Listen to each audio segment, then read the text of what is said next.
Imagine a world teetering on the edge. It's January 2025, and Donald J. Trump, sworn in for his second term, gazes out over a restless America.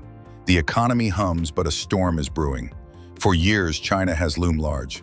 Its factories flooding U.S. markets, a $1.2 trillion trade deficit in 2024, swallowing American jobs. Trump, a deal-maker at heart, vows to rewrite the rules of global trade. His weapon? Tariffs, wielded like a sledgehammer. This isn't just policy, it's a high-stakes duel between superpowers, with the world's economy as the prize. On June 11, 2025, Trump strides to the White House podium and drops a bombshell. A truce in the US-China tariff war. A conflict that pushed markets to the brink. How did we get here? What does this deal mean for you, for America, for the globe? We are a global political world, and this is the story of a trade war that nearly broke the world and the fragile peace that might save it. Buckle up, hit subscribe, and let's dive into the truth. The roots of this story stretch back to 2018. Trump, in his first term, lights the fuse. Tariffs on Chinese steel, aluminum, and electronics, targeting Beijing's unfair trade practices. Billions in goods are hit, aimed at bringing factories home. China strikes back, slapping duties on American soybeans, pork, and cars. By 2021, President Biden keeps the pressure, holding tariffs and banning semiconductor exports to cripple China's tech rise. The trade deficit swells and tensions simmer.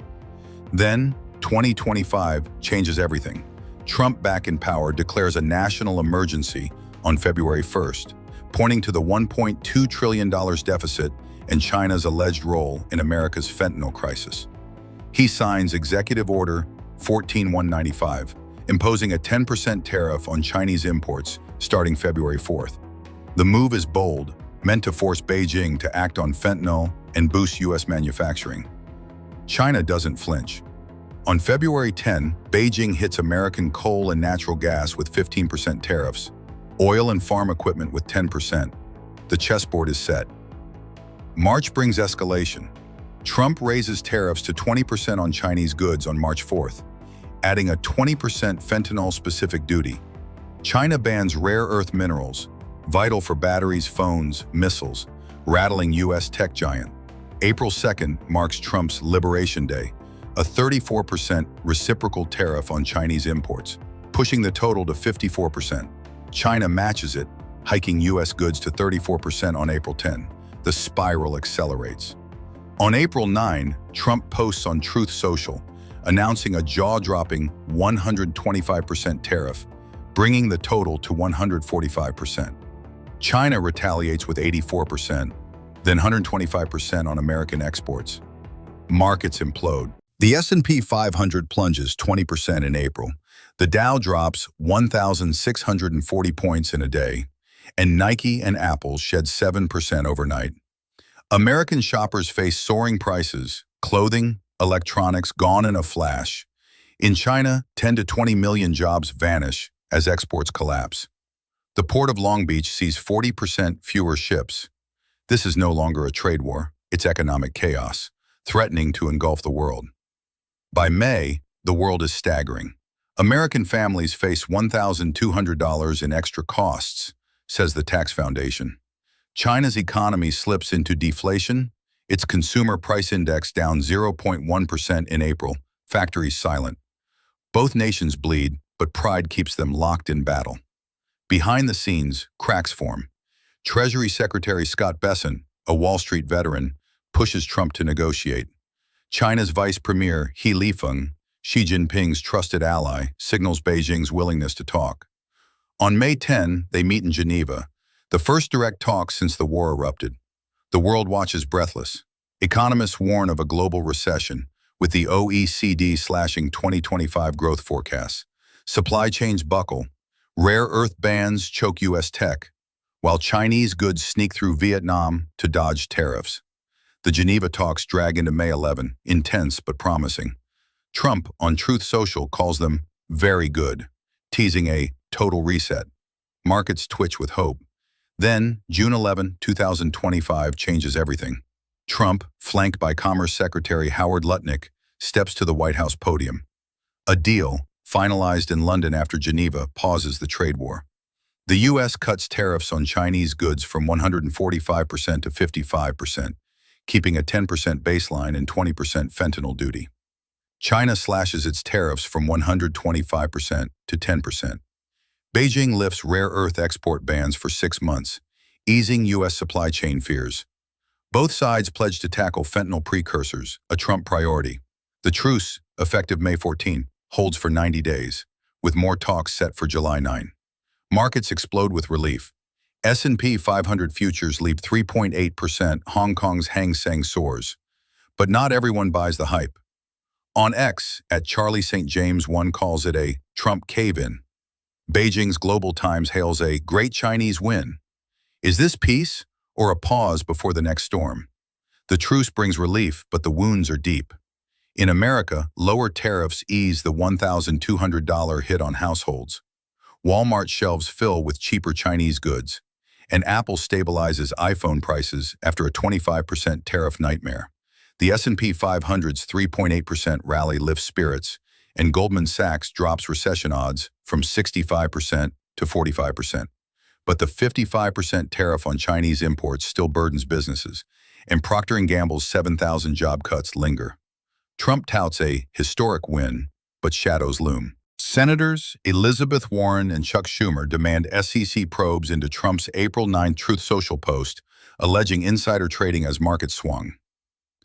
A federal appeals court upholds Trump's tariff powers, overturning a May 28 ruling against his emergency authority, fueling the fire.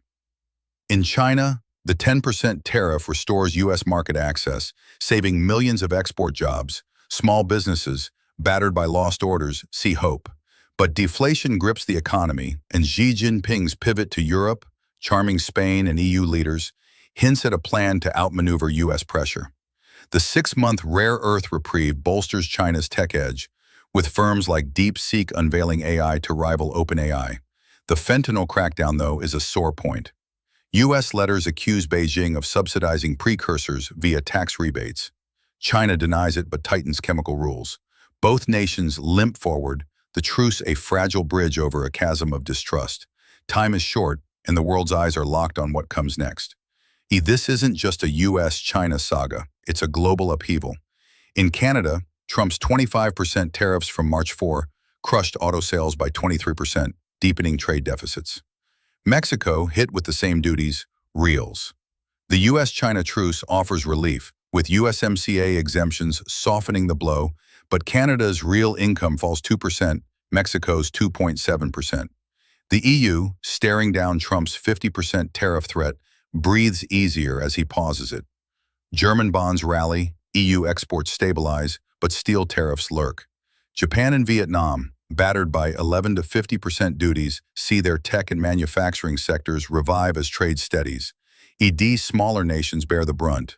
Bangladesh, pleading for tariff relief, and Colombia, stung by its own 25% retaliation, struggle under the U.S.'s 10% baseline tariff.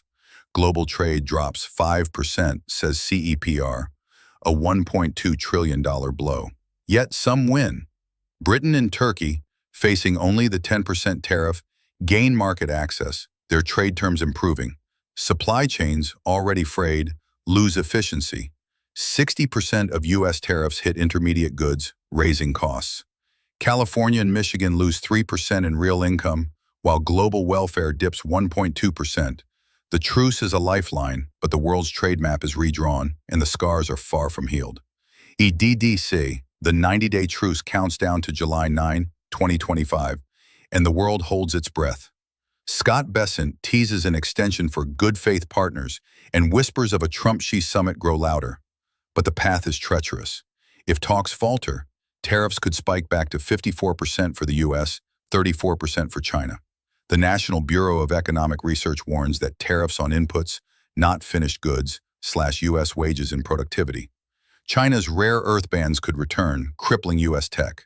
Globally, supply chain shifts fuel inflation, with shipping costs up 10%. Controversies simmer. Critics like Jonka Ortel argue China outsmarted Trump, emerging psychologically stronger. Beijing's media boasts of goodwill, while ex-posts from @agent of .change claim a Chinese victory. Trump's team, Lutnick, Besant, insists the deal rebalances trade. The fentanyl issue festers, with U.S. demands clashing against China's denials. Insider trading allegations gain steam, with Warren pushing for SEC probes. Yet opportunities beckon. U.S. manufacturing could grow, China's exports recover, and markets stabilize. Investors, though, eye a volatile dollar and $16 trillion in U.S. equities at risk. This truce is no finish line. It's a tightrope over a global abyss. Axios, June 11, 2025, etched a line in history.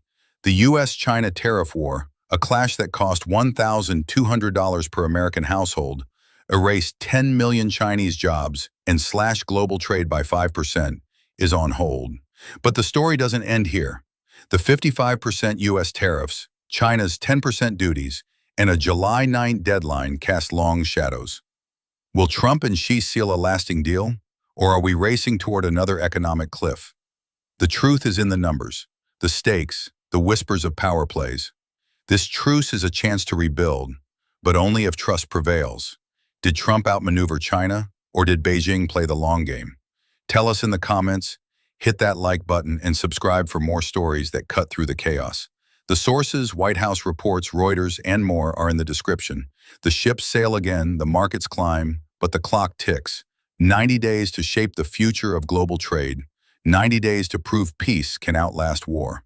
Share your thoughts below about U.S.-China trade war. Like, subscribe, and hit that bell for more hard-hitting investigations.